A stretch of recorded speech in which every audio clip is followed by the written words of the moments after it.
Hello, hey, this is Jeff Rolka checking in with live event number 15. I'm still at a loss after the baker's dozen of number 13 to come up with a suitable, humorous kind of numerical designation, so it's just 15. I want to welcome you to the live event. The chat is open, so ask your questions or say hello or whatever you like. Thank you for joining us.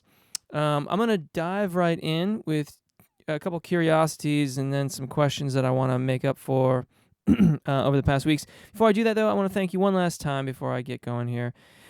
Do subscribe if you haven't yet, or consider doing so. If you have, thank you very much. And like I said, the chat is open, so that's what questions are for, and feel free to interact with one another and say hello and all that kind of cool stuff. By way of getting forward, hello, Susan. That was fast. Some folks are quick on the draw. We got some fast keyboardists out there.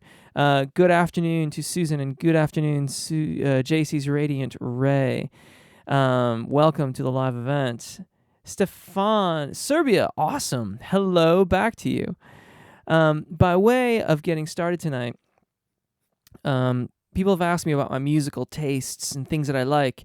And there is one particular brand of heavy metal that I am a humongous fan of, and that is commercial aviation. Now, I'm not being endorsed by this book, but this is Skyfaring by Mark Van Honacker, and it is, if you like commercial aviation, like 747s, 777s, all the Boeing and Airbus stuff, this is a really cool new book that is out, and I'm enjoying it immensely. So for those of you who love the heavy metal, as we say, that's just out and really, really cool. Now, this question was actually part 2 of 2, and it was, have you given any thought to how one makes the transition from background vocals to lead vocalist? And the part 1 was characteristics of a good lead singer. And in a lot of respects, the two are kind of the same question. Just because you've been a back, but I think the implicit question in there is, if you're a good backing vocalist, will you make a good lead vocalist? And I'm not entirely sure that that's a foregone conclusion. There is an old saying in the music biz that you need a virtuoso to sing the lead part, and you need a real musician to sing the second part. In that sense, like, both of them are getting their accolades. But the thing is after giving it a little bit of thought, I thought about it. I'm like, a second singer is going to be very focused on blend, and they're going to be following the lead, trying to anticipate their moves. But there's certain things about singing backing vocalists. We're always going to let the lead vocalist end the word or the phrase. So, like, if you've got a word and it ends with a hard consonant, like a T or a D or something like that, you let them have it. You fade out on the vowel. And that is going to let them define the end of that phrase. You don't want to go overboard with that. I mean, you're gonna blend a little bit of that consonant into the end of your phrase, but you're gonna really let them have the phrase. There's a certain amount of breaking the habit of being number 2. You have to have the mindset of being the leader. You are driving the bus, and that means both from a musical standpoint, both conceptually as well as technically. You're defining a lot of where the phrases are. You're defining how things are going to go down with the song.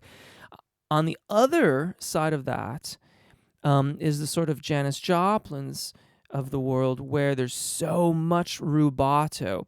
The band is basically plodding along, keeping time, and she was quite stunning in this regard, of her ability to phrase around it, but still end up being in the right place at the right time.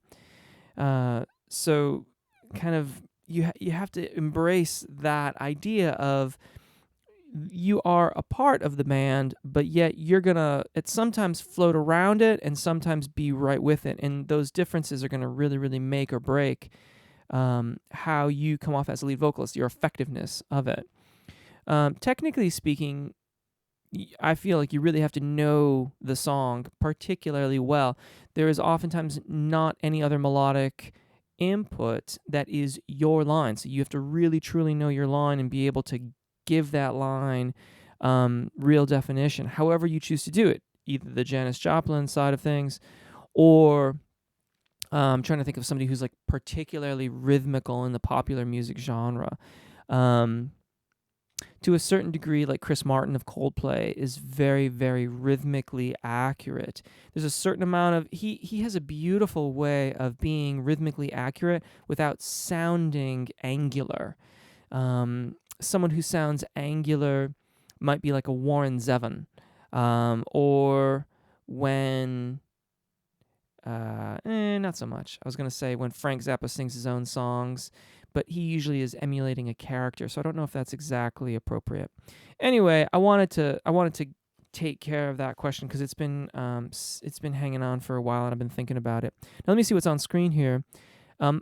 Aldo, I'm doing well, thank you. Okay, breathing.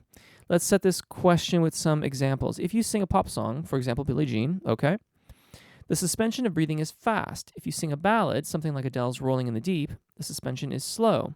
Am I right? If I'm right, correct me for any... If I'm right, correct... I mean, I think you mean if you're not right, correct the mistakes. So a singer who wants to marry different genres in his voice, pop, R&B, rock and roll, has to learn different suspension techniques, or every song genre has the same suspension. Thank you, Jeff, for every free video. Best regards. You are very welcome. No. I'm sorry. I would not interpret suspension that way, I'm afraid. When we sing, when we talk about suspension, you know what? I used this example the other day, and I don't know how many of you, like if you drive a vehicle, you can have like a manual or an automatic. And a manual has like the gear selector, and it's very common in Europe and in England to have manual vehicles. It's becoming less and less common in the US. But usually they have what's called a tachometer in the window where you look at your speedometer. So it'll be like over here.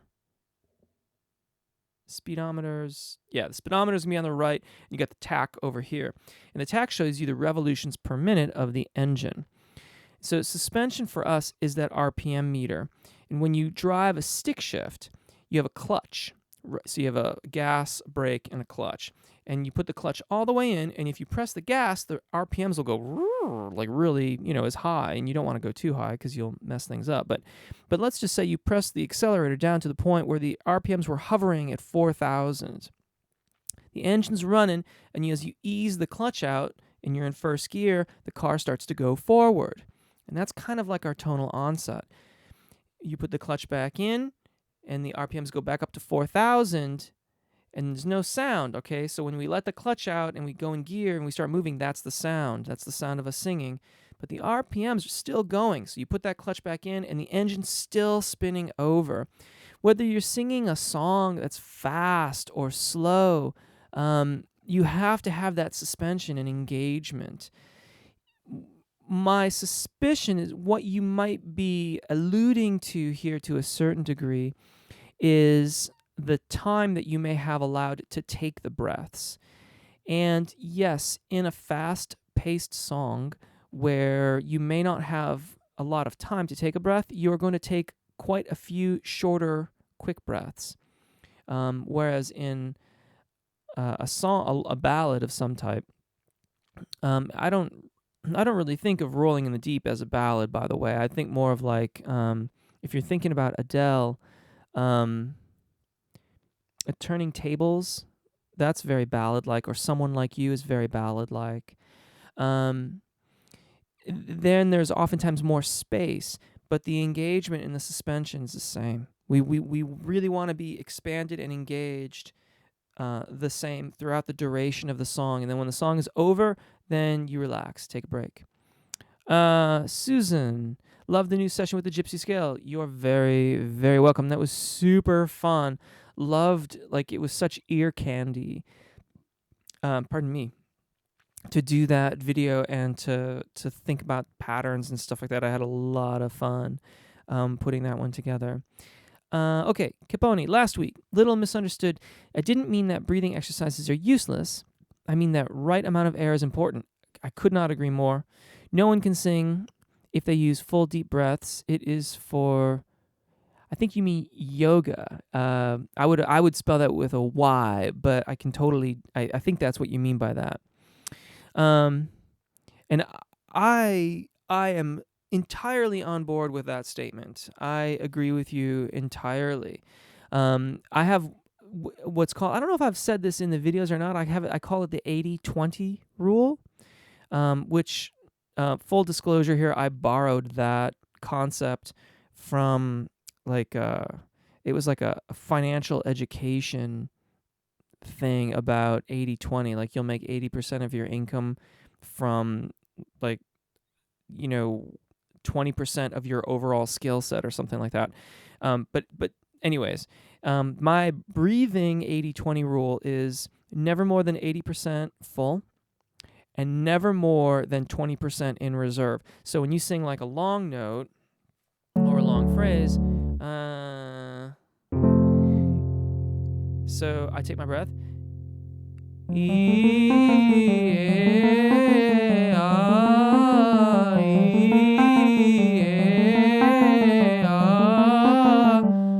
That's getting to be about 20% in reserve. I know that I need to take a breath right there, because after that point, I risk collapsing the rib cage to try to eke out the remaining air that's in my lungs. And then the entire system becomes much less efficient. I won't be able to take breaths as quickly.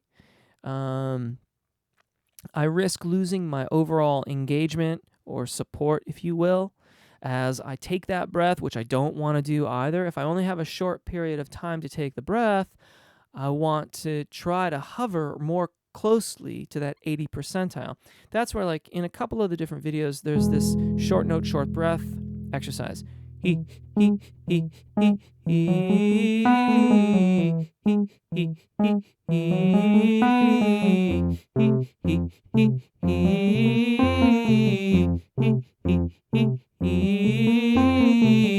I could keep on going and going and going like that, because in the short breaths, I'm taking just a little bit more air than I need, knowing that I've got to get through the melismatic phrase at the end there and start the short notes again and have enough air to keep going and stay around that 80% mark of capacity.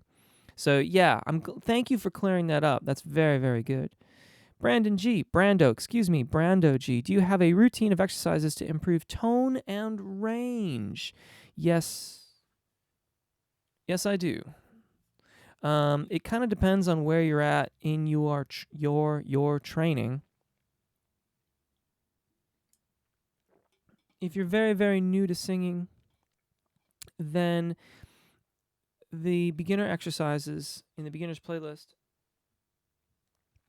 it's a lot of short notes. He. I did that with the breaths in between. They are also without the breaths. He. And actually, I think in those videos, it's we. Short notes like that allow the vocal fold time to adjust to each individual pitch.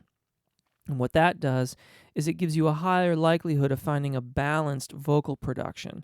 So working on that along with your engagement exercises will start to get you creating vowel sounds that are efficient and well optimized for your voice. Some might call them natural sounding. I kind of avoid that because it feels a little judgmental to me. What I'm always looking for is well adducted, efficient use of the vocal fold as a home base. I think of it as a home base.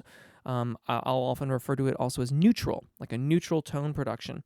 And then from there, you can begin to add affectations and different things if you wish to do something different with it. You want to be grittier, then you can kind of be a little grittier. If you want to be a little Aaron Neville-like, you can back off the adduction and be a little bit lighter with the whole thing. It's whatever suits your artistic endeavors, whatever you're trying to do artistically, is what I want to give you the skill set for via the videos. But that's a neutral starting point. It's trying to get you to a sort of baseline vocal production. That's a good place to then expand outwards to get more range, not rain, range. And so tone and vocal production begins in the thyroarytenoid dominant range. Then you expand outwards from there. But maybe chime in. Tell me a little bit more about where you're at, and I can point you towards some videos that are on the channel. Capone, I get lightheaded sometimes when I sing. Not passed out yet, but it is possible. It is possible. Do not pass out. So is it same amount of air for long passages or short ones? That's a very interesting question. And I would say that it depends somewhat on where you are in your range. If you are at the very, very bottom of your vocal range, then you are going to be a little bit, teensy bit more thyroarytenoid dominant. You're going to be a bit more vocal fold engaged rather than relying on a lot of airflow. And so it's entirely possible to have, pardon me, a little bit longer phrases there.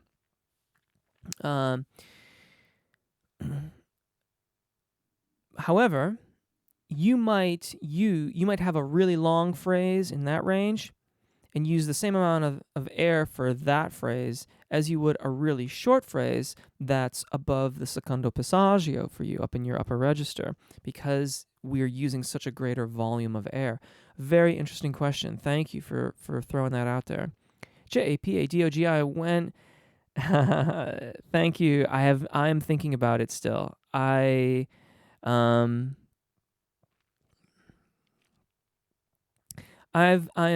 thinking about it. It is on my list of things to do. I feel like that is such a specific technique from an individual to individual basis, and one might argue that all of this stuff is, but I just really, really want to make sure that I'm doing well by everybody when I decide to put that up there. I don't release any of these videos lightly, and that is one where I feel like I have an idea of how I want to approach it. I need to play with it a little bit more, but I remember I remember it, and I have it written down. It will get done, I promise you. But thank you for hanging in there on that one. Capone, the staccatos make me very tired very quickly. What's up? Interesting. Can you be more specific? Tired in what way? Tell me more. Tell me more. Susan Taylor, Jeff, I've been using the new warm-up exercises you talked about last week, the PTKS, and I am finding it is helping my voice a lot. I feel like I'm getting a very full workout. Thank you for sharing. You're very welcome. Again, shout to my colleague in the San Francisco Bay Area, Megan Dibble, whom I owe that exercise to. But yeah, it is really, really a good. How's the R rolling? If I remember correctly from last week, you were kind of getting a little rolling, a little happening perhaps. How is that coming along for you? What about Brando's question? Which of warm-ups are good for intermediate? That's a really good question. I feel like this thing is sinking. I don't know if it is or not. Okay, that's a really good question. The way the channel is organized, the way like the whole kit and caboodle, if it says full range on it, what that means is that it does not go through the secondo passaggio. So if you identify as tenor, and you want but you're not really cool with getting into your upper register yet, then anything on the channel, anywhere on my channel, that says tenor warm-up, vowel focused, or something like that, it won't go higher than an F natural above middle C. If you're doing baritone videos, then it won't go above an E flat above middle C. And so those are really, really good intermediate videos to do. As your technique improves, as everything comes into alignment, as your engagement and airflow becomes um, more dynamic, and it's adjusting to the range that you're in, as you get a little bit more accustomed to vowel modification in the zona de passaggio, then I would recommend working your way through the head voice videos and the transitional videos, and then start toying around with some of the full range warm-ups. Again, as the vowels come into alignment for you, as your airflow and engagement work out, or get worked out. The other thing you could do too is if you aren't really making a good transition, and this goes for any voice type, if you're not making a really great transition, or you're not sure, then just wait until you are sure before you start practicing that way. But if you're not sure you're making a good transition, then when it starts to get into that area of transition above the zona de passaggio, switch the exercise over to the lip trill. Like it's a really good way to learn about how your voice is going to extend ultimately. So for example, if I'm doing something and I'm singing, and it's keeping on going,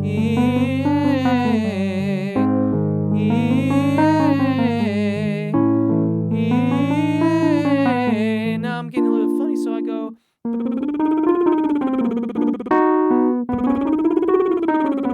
and the exercise will probably start coming back down. And when it comes back down and you're thinking like, it's probably pretty good for me, switch back. It's always good to do that. Da da da da da. JAPADOGA. Okay, that's one I just read. Jennifer Jones, like your videos, help a lot. Thank you. You're welcome. Thank you too. Thanks for chiming in. I appreciate you joining us here tonight on the live event.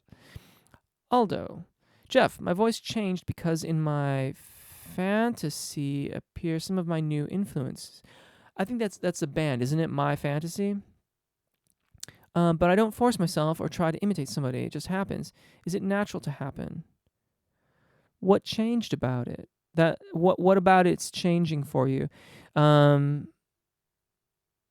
And yeah, can you be more specific? What changed exactly? Generally speaking, if you're not in any pain, you're probably okay. But that's kind of a low bar to hit. So tell me more. Susan Taylor, still having trouble with the rolling R's. Rather frustrating. But yeah, just keep practicing. Focus on the engagement and the airflow. It's try to be more down on the body. Think about the engagement. Think about the air. Keep the tongue pressed towards the roof of the mouth, and let the air fly. That is about the best advice I can give for that. It takes a lot of air. It takes a lot of air before you're going to be able to back off and control the roll, where it's not like, a wild flag waving in the breeze. Aldo, what do I think about Frank Sinatra's singing style? I mean, he's a legend, and he deserves that moniker. I mean, I'll admit I don't listen to Frank Sinatra in my spare time. It's not that genre of music, the crooner thing, is not why I make music. It's not why I do what I do.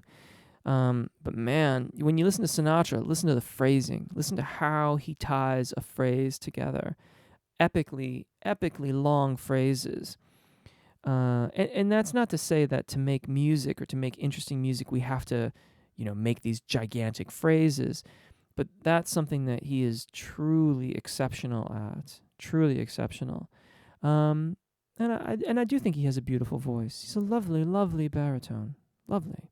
And to hear it told, I mean, you hear sort of gangster-like stories about Sinatra, but when you read about his experiences in the recording studios and how he related to other professionals, it's my understanding that he always related to them with a great degree of professionalism and respect. And that means a lot to me because in my career, I've been many things. I've been in the ISO booth, and I have been behind the recording console talking to somebody in the ISO booth, and I have been sitting next to the engineer with the vocalist in the ISO booth. I've done so many different things over the years, and I've dealt with such a wide degree of personalities. And I've learned so much. I've learned like ridiculous amounts of things in all those different roles I've played. But everything goes better when everyone is working together, and it's hard to work together when someone's being nasty or being presumptuous. So the notion that Sinatra was very respectful of the people he was working with really goes a long way with me. Greg's Life 7. Greg, hey, can I talk about engagement support? This week I found that high note exercises came more easily when I leaned forward and flexed my abs, but I'm not sure if it's creating bad tension. So did you do that from the lean video? Is that where you got that from? Because that's what that does. So the tension, if you're worried about bad tension, there's, I think, two things that I would think about. One, if you're feeling it in your throat, we don't want it there. We want it to be on the core of the body. So if you're feeling it in the tension, then something's not right. Something needs to be reevaluated. If it was the lean that you were doing, and that's what you're talking about, the idea behind that video is that when you're in that position, it requires you, unless you let your bottom sag forward where you're kind of bowed, but if you're holding a sort of leaning plank position, then you must engage the core body muscle, the rectus abdominis muscles, the inner and outer oblique muscles, and you're also going to be using the intercostal muscles as well to hold the ribcage out a little bit and support and engage the sound. And it very, very closely mimics the kind of engagement that we have when we're practicing apagio. So that expansion and that overall engagement of those muscles lifting to interact with the diaphragm. Here's the thing, though. You're in that position, you're almost certainly using more core muscle control than you need for effective apagio technique. However, engaging it to that degree in that practice can be very helpful in becoming aware of the muscles and aware of what's working and to what degree they are working, and can inform how you orient and use the musculature when you're just in a normal singing posture. So if you were to take that video, like take the lean and then notice the amount of core muscle engagement in that position, then stand upright, but maybe put your arms over your head. That's going to give you the advantage of expanding the rib cage out. So you won't have to work so hard to keep the ribs open, and it may then allow you to focus more on the rectus abdominis and the inner and outer oblique muscles as they engage with the diaphragm. As you get better and better at that engagement, then try bringing the arms back down, adding into it the notion that you're going to have to now pay a bit of attention to the back muscles and the intercostal muscles and that expansion of the ribs, that lateral expansion of the rib cage. Even then, you're probably still going to be using more force than is truly necessary. But with practice, your technique will refine. It's probably worth doing some long exercises that have you supporting for a longer period of time, but also some shorter exercises too, so that you get a sensation. Whenever we can move things, we tend to notice them more. So like in the videos when I have people putting their hands up here or putting your hands in front by your solar plexus, the idea is to give you biofeedback. So you notice the motion of things so that you can then take your hands away, take the I was going to say crutches, but they're just really information gathering systems. Take those away and keep on doing the technique, keep on engaging properly. So yeah, let me know. I'm going to skip down here. So when you're just performing some random song, do you feel the core muscle engagement like in the lean exercises, even if it's less extreme, or does it feel effortless? I feel engaged. I feel that engagement. That, in fact, for me is a very grounding feeling. But if anything, I probably focus more on my expansion.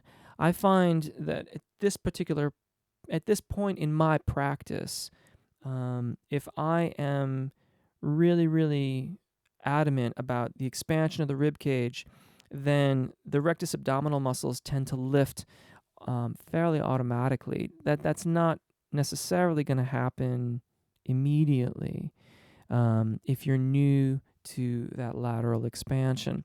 But do it for a while, and I think that you'll find that as you get that lateral expansion happening in the rib cage, the rectus abdominis muscles want to start lifting towards the diaphragm and start interacting with it to generate the engagement, generate your support.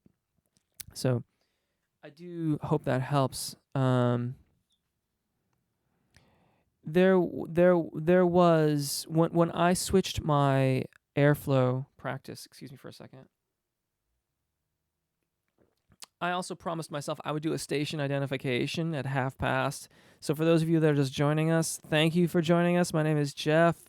This is our weekly live event. If you are a subscriber, thank you. And if you're not yet, I hope that you will consider doing so. The chat is obviously open. It should be on your screen. So please say hello or ask your questions. Greg, I went through, okay, so it's been like 10 years now since I changed my breathing technique. Before that, I was told all of the typical things. Stick your stomach out and suck it back in. Stick it out, suck it, suck, back and forth, right? And I just could not figure out why my voice wasn't as consistent. I mean, I was teaching, studying. I'd been teaching for a long time. I'd been studying for what seems like forever now. And yet there was still this inconsistency. And that's when I started reading Richard Miller's books. And when you read, when you've been practicing that stick your stomach out to inhale and pull it back in to start singing technique, honestly,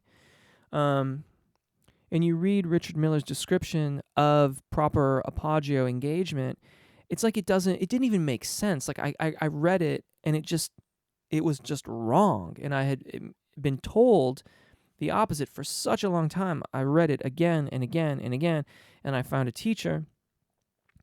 And then I fought against it for a while, but was really committed to trying to understand it. And then it started to change. And then I started to get more consistent, particularly in the zona di passaggio and in my upper register. And it got better and better and better.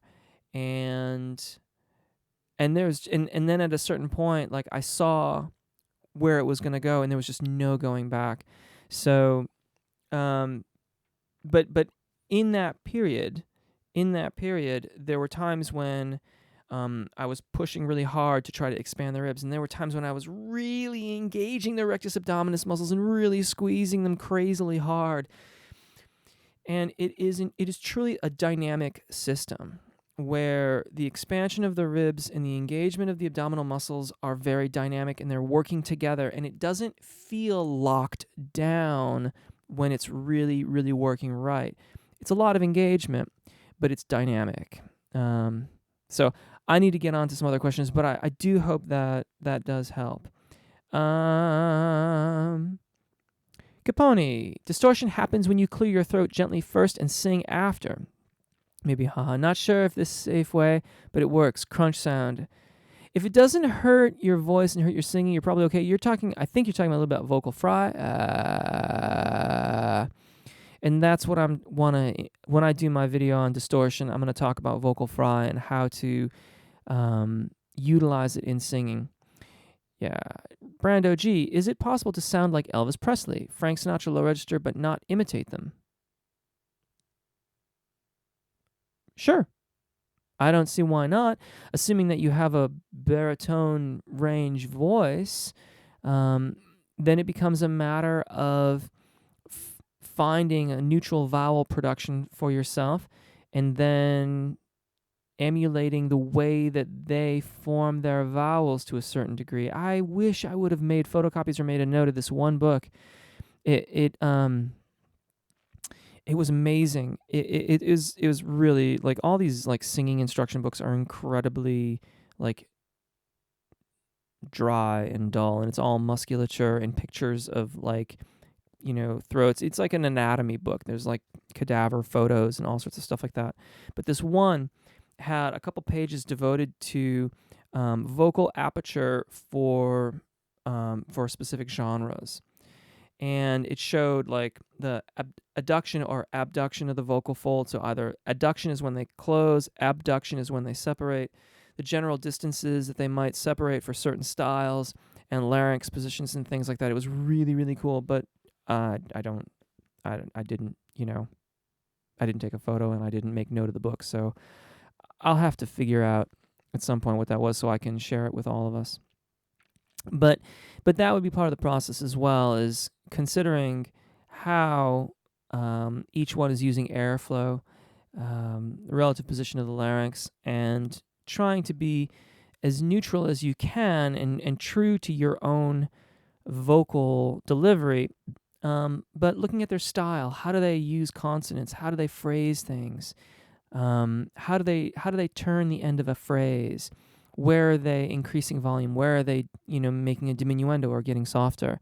Those elements of style are absolutely things that we can incorporate into our own performance practice. Don't cry, Aldo. Don't cry. Or sound like you're crying. JAPADOGI. What you said about which video is good for intermediate beginner is a good idea for a film. Something like how to use channel. You've got a lot on channel. It's hard to find a good... Yeah. I'm actually, I'm in the middle of writing a guide to the channel. So I'm going to do a guidebook for the channel. And what I'm incorporating are like sequences to work on different things for your voice, good warm-ups and ways to warm up, ways to expand your range and all that sort of stuff in like 2 to 3 video snippets or 2 to 3 video sequences. But, again, like I'm really fond of the dynamic breathing, diaphragmatic breathing video. There's male and female versions of that. And I'm really, really a big fan of that one. Of course, the initial video that got this whole thing kicked off is still on the channel. And it's, it's just as good today as it ever was then. So that's still there. There are a couple, the daily warm-up. The daily warm-up is really good too, but that's going to go above the secondo passaggio. Capone, some heavy singers use power push technique for high notes. What is it? Same as belting? Good question. I would assume that it is the same as belting, but I am not entirely familiar with that term, so I will write it down and look it up, and I will talk about that next week. Power push technique.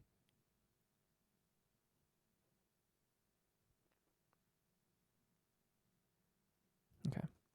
I can't think and write at the same time, so I have to stop talking and write.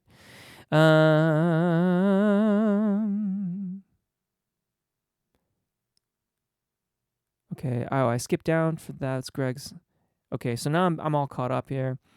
Aditya Oja? I hope that's right. Do we muscularly keep the ribs as much open as possible? And how do we have an even breath flow everyone talks about? Okay, cool. Great question.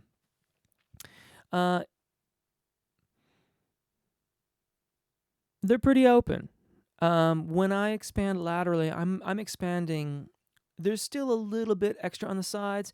Again, whenever you get things maxed out all the way, we're no longer functioning in a dynamic system. And above all else, we want to have flexibility. We want to be dynamic. Okay.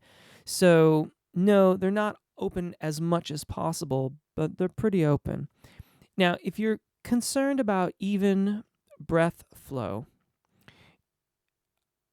I'm not sure which video it's in, but in one of the videos, at least one of the videos, there's a hissing exercise.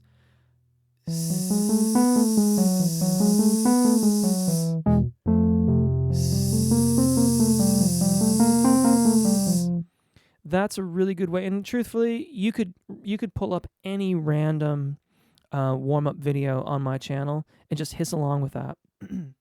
There's no pitch, right? Like there's no pitch being made. The piano is just telling me how long I am hissing for. It's a marker of time. We're going to keep the 80-20 rule in effect. So I'm going to start with 80% of my lungs filled, and I'm not going to allow myself to go below 20%. So 80-20, right? When I do this, notice how smooth it is, right? And this is only air. We're not hearing any pulses. Or if you're trying to be legato but you're not quite making it, it'll most likely be much more subtle than that. That was an exaggeration, right? But you might have to keep your ears a little bit more open.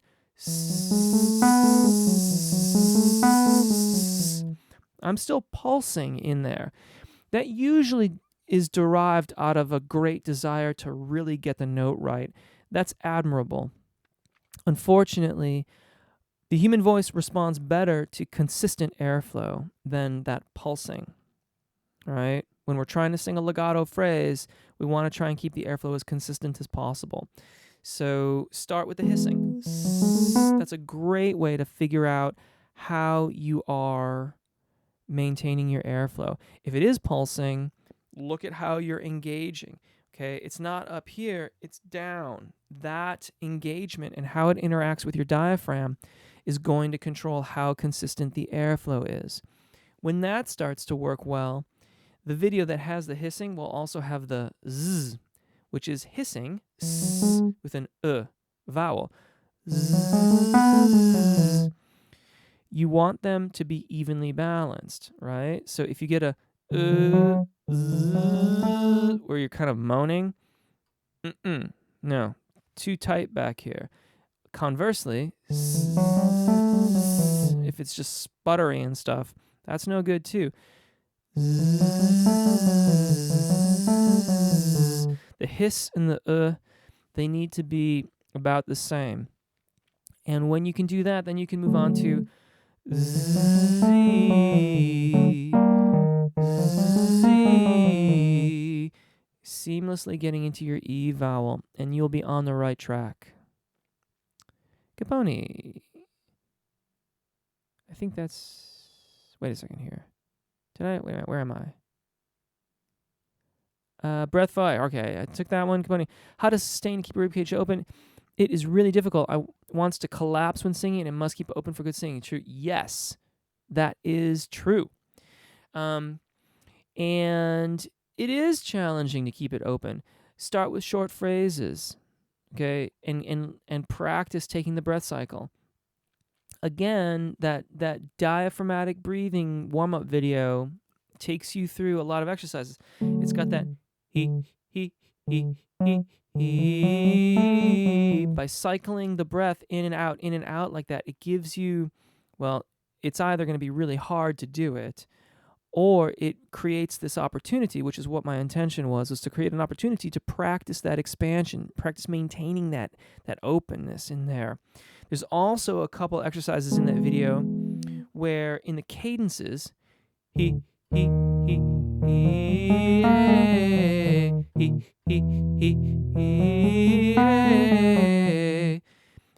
there, again, we're challenged to keep that ribcage open. If you find that it's collapsing, try taking a more substantial breath before the beginning of the exercise. So make sure you're getting at least 80% of your air at the beginning. Those little breaths in the middle there have to be significant enough to get you back to 80%. in that short of an exercise, assuming good vowel efficiency, you're probably, it shouldn't take a whole lot of air. You should be able to do that. If you're not, address the vowel formation, address the efficiency of vowels. But yeah, the other thing is you put your arms up over your head. That imposes, the rib cage out, and that will help you maintain that open position. As that gets more comfortable and you're feeling the musculature, move around a little bit. Feel the muscles and feel how they're working with your arms to keep that expansion. And then alternate up arms and then bring the arms down and try to keep that expansion. Check in with it with arms really high to feel the bone pressing your hands out so that you've got good expansion there. But it is kind of challenging, It takes practice. It takes a little bit of time and a little bit of practice. JC's Radiant Ray. When one is singing pitches for which one could easily sing from either a cricothyroid or thyroarytenoid dominant approach, how does one not decide which approach to use? It'd be easier for me to address that in a framework of how does one decide which approach to use. So how we're going to decide which way to go. That's a really cool question. Thank you for throwing that out there. I love all the questions, by the way, but every once in a while, you all throw something my way, which is particularly interesting, and at times could perhaps be a little bit contentious. So I've always find that kind of fun. Okay, so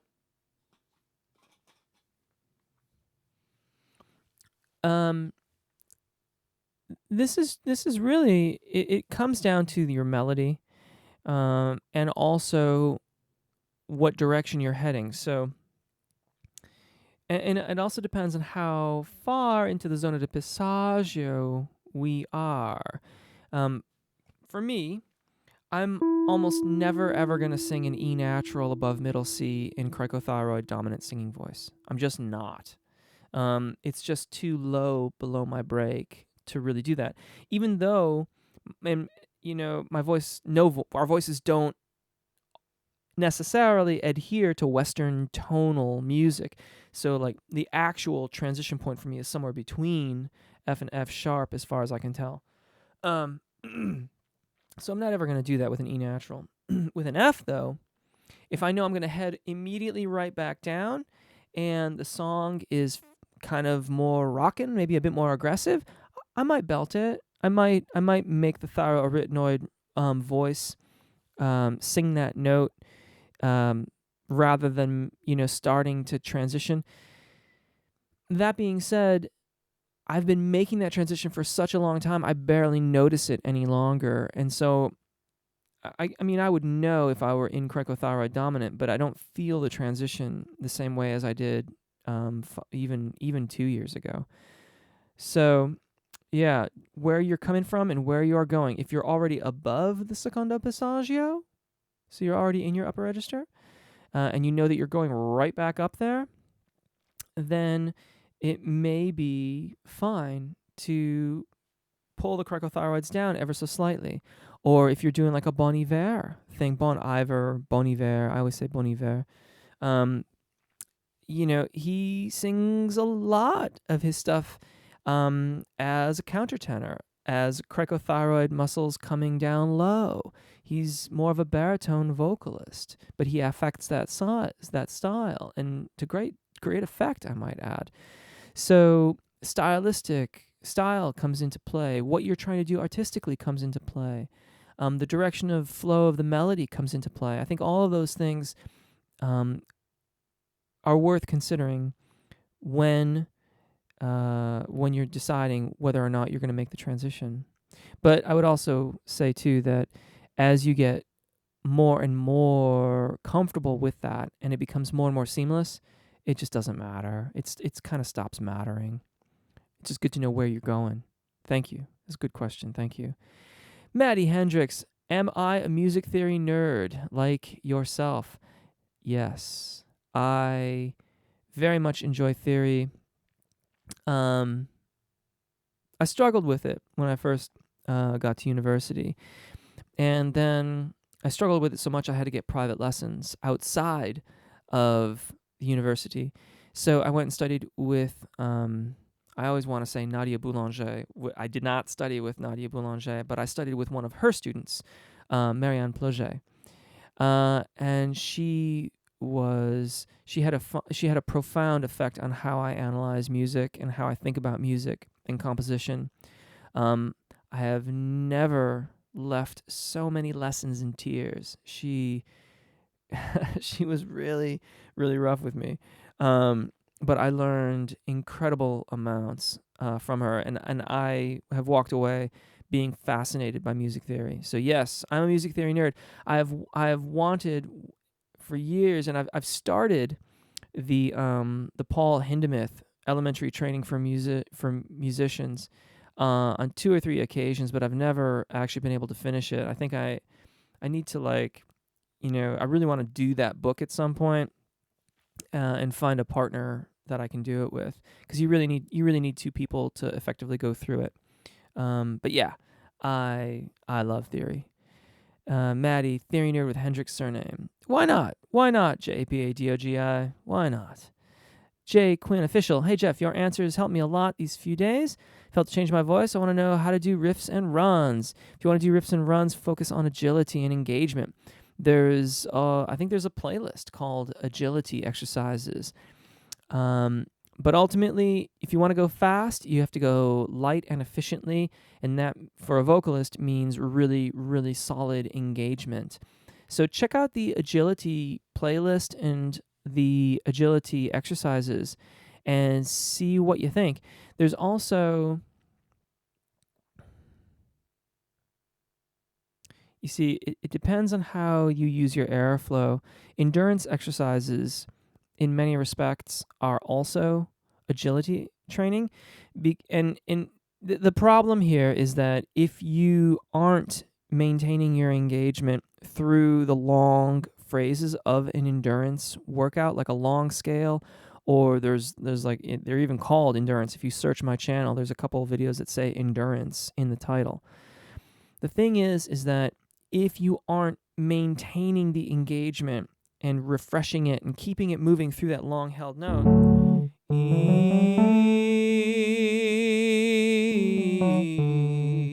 if you let it collapse, then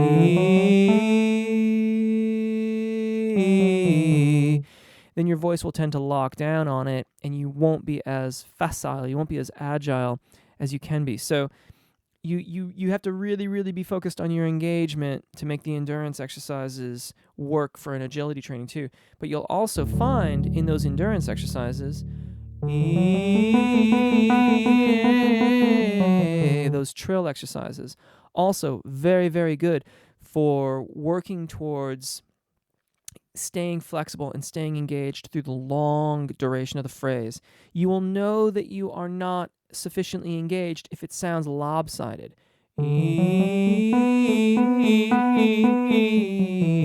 Almost always it's bottom heavy when you don't have enough lift, engagement from the abdominal muscles to keep it moving and facile. So check that out and see how that works. Aldo, Jeff, I watched a video of Maestro Pavarotti telling that in his first years he wasn't singing from the diaphragm. He told that he discovered diaphragm after a live show, and wondering how the expletive. Okay, well, I don't know how he did that, because I wasn't there, and I certainly wasn't, like, in his body, and I don't know. But I will tell you this. When we perform, you'll notice, like, when I refer to practicing, I talk about technical practice, and I talk about performance practice. Performance practice is the point that we get to when we've been working on our technique, and we've been applying our technique to the song. That was something else I was supposed to talk about. I'll have to deal with it next week. I was supposed to talk about how we divide our practice time between technique and song work, and I want to address that, but I'll talk about it next week for sure. But so we have technical practice, looking at what we need, what our challenges are, what needs work, are our vowels aligned, how's our support, all those technical things. And then we've got applying it to music. Are the vowels in the song aligning properly? Am I singing through the phrases? What is singing through the phrases? Am I taking my breaths? Where are my breaths? Am I taking them consistently in the same spot? Is that working for me? Is it not working for me? Addressing all those issues. And then there's the performance practice of rehearsing those concepts so that they are integrated into the performance of the song, so that when we step on stage, we're not focusing on that. We're thinking about making the music. But there's something that happens in this cauldron of work that we do, of practice. We could all really call it practice, because there's the technical practice, there's the performance practice, and there's the practice of taking the stage. And in that excited state, if you will, that heightened state of attention, we can notice and observe things about ourselves, about our bodies, and about our voices that we might not recognize in a normal environment. The stage is not a normal environment. It's a contrived place that we utilize to perform, and that's cool. Like, it's fine. And it can help us observe other things about how we're approaching the music and how we're approaching our voice. And it is perhaps that which Pavarotti was in tune with and alerted him to how he was integrating with his diaphragm. But that's my hypothesis. Aldo, he was singing. Oh, I already covered that. I gave you my thoughts, yeah. Capone, okay, now I hissing all week and keep my palm front of my mouth that I don't feel the breathe. I'm not exactly sure what you're asking me in that question. I'm sorry. JC's Radiant Ray. To Adita Oha, okay, that's cool. Oh, thank you. That's very kind of you. JC's Radiant Ray, yes, that was the question. Thank you. You are very, very welcome. Thank you for joining me tonight. Craig Salvino, Jeff, I really enjoy your tenor videos. I sing tenor in barbershop. Cool. Challenge with supporting B flat to G through glissando to high D. Suggestions. Cool. So,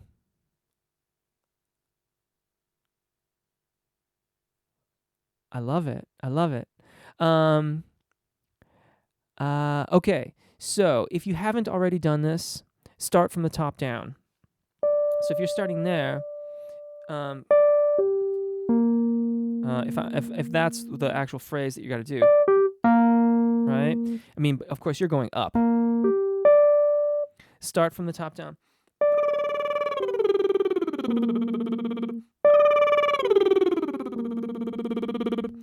Even with the lip trill, you can notice there's quite a dynamic difference. It goes from being pretty loud to getting, not entirely soft at the B flat right by middle C, but, softer. I hope that's the right range, by the way.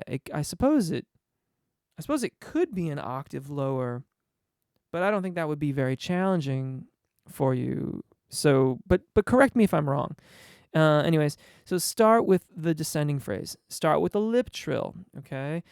That's just going to inform you about the kind of aperture that you need for the D natural, especially. Continuity of airflow and getting used to that dynamic slope from big at the top to narrow on the bottom. The fact that you're glissandoing through these pitches makes it vastly more challenging, because when we do that, we are inciting vocal fold engagement, and that is going to make it really, really tricky. So when you do your lip trill stuff, work in a little bit of glissando there. When that starts to feel comfortable, try to reverse it so that you're going the proper direction for your phrase, right? It would probably be best to work it one after the other.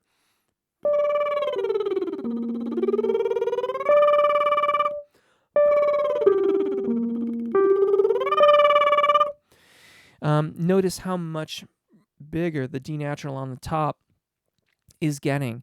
That's the way to start that off, and then use the vowels. Ditch the words. Maybe even start with just an A vowel for starters, or an E or an A vowel, whichever you like. Probably A. And then ditch your consonants. Start with the vowels from your lyrics. If you have more than one vowel, like it's a multi-syllable word on the same pitch, do those two together on the same pitch, making sure you're staying on the same pitch, and start each of these systems working from the top down and then back up, because that's the top down tends to not carry with it old habits from ascending phrases, and for a phrase that's in such a high range, that will be, I think, very, very helpful. I do hope that helps. Let me know how that goes. What is this? Power push technique is from James Vendera book. Raise your voice. I'll check it out. 110 dB. Well, okay, so just about a little bit about the decibel scale, which is how we measure sound. Sound increases or decreases on an exponential curve. So from any given sound source, it gets louder as far as decibels are concerned exponentially as you approach the sound source. So 110 dB is really quite loud. I mean, that's well above the threshold where it's going to start hurting your ears and doing damage, fairly quickly. I mean, we're talking like 10 to 15 minutes, or maybe less than that. I'm not sure. But the thing is that it's all relative to how close you are. So, by way of example, me being not only a music theory nerd, as we determined earlier in tonight's session, but I'm also a sound engineering nerd. I have twin daughters, and when they were very, very young and they would cry quite frequently, my one daughter was quite loud. And so out of curiosity, I grabbed my handy decibel meter, and I held it by my ear while I was holding her to see how loud she was, because I'm also very, very protective of my ears, so I was wearing earplugs all the time when she would cry. And she was clicking off around 100 dB. So, it's all about how close you are. Had I taken the dB meter and moved it back, it would have dropped dramatically. J. Quinn Official, thanks. Jeff, I want to know, how much breath do I need to take to sing? It really depends on the phrase, but the general rule that I teach is 80-20. So never more than 80% full. However, we don't want to go less than 20% in reserve. So if you have a long phrase, you want to make sure that you, if at the start of it you're at 80% capacity, and you know that you're going to dip below 20%, you'll need to find a place to breathe in between. Or, if you got to go to 85 or 90 occasionally, then that's probably fine. But generally speaking, 80-20. And how to control your voice. Practice. It's more about controlling air than about controlling the voice. Your voice can adapt much more quickly when it has good airflow than you can force it to do. So work on air, work on a neutral vowel production for starters. Check out the beginner videos. That's a good place to start. Greg Salvino, it's on Hallelujah. Excellent. Thank you. You're very, very welcome. If you guys do a recording of that, hook me up with a link. I'd love to check it out and see. I don't know that I haven't sought out any a cappella versions of Hallelujah, but I'd be curious to check it out. Logan, is there any way to not sound plain and improve tone? Yes. Practice is the short answer to that. Practice well will make it go more quickly. I would start by assessing your vowel alignment and your airflow. If your vowels all sound similar, then what are the characteristics of that sound? Is it tight and squeezy? Is it airy? if it's not a neutral tone production, and by neutral I mean we, may, ha, ha, ha, ha,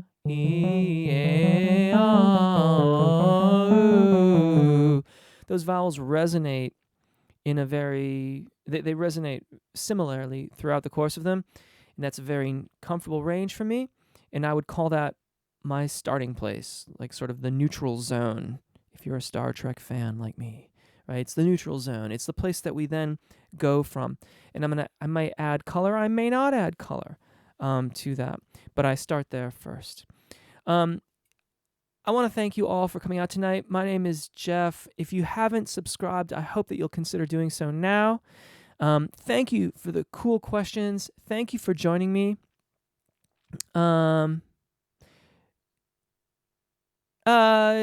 Jay Quinn Official, contact me through voicelessonssf.com, and we can talk about that. But thank you for joining me. Thank you so much. I really, really appreciate it. Take really good care of your voices. Enjoy singing. And hopefully I'll see you in the comment section on the channel and also back here in the live event. Take really good care of your voices. All right. Bye, everybody.